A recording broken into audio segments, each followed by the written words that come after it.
رمضان کی فضیلت ترمذی شریف کی حدیث پاک ہے، عن ابی ہریرہ قال قال رسول اللہ صلی اللہ علیہ وسلم اذا كان اول لیلۃ من شہر رمضان، کیا حضرت ابو ہریرہ سے روایت ہے کہ فرمائے رسول اللہ صلی اللہ علیہ وسلم نے، جب ہوتی ہے پہلی رات رمضان کے مہینے کی تو جکڑ دیے جاتے ہیں شیاطین، جکڑ دیے جاتے ہیں شیاطین، اور سرکش جن یعنی جنجیروں میں، اور بند کیے جاتے ہیں دروازے دوزخ کے، اور کھلا نہیں رہتا اس میں سے کوئی دروازہ، اور کھولے جاتے ہیں دروازے جنت کے،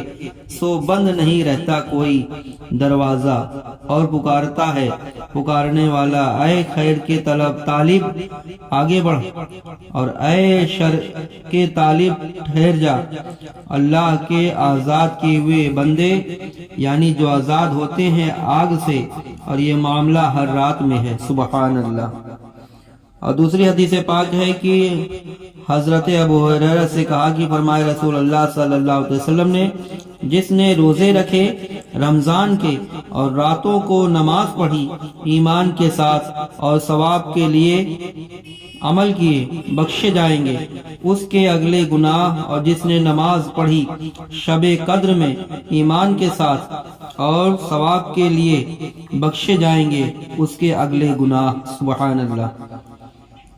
اللہ تعالیٰ ہم سبھی کو رمضان کی احترام کی توفیق دے۔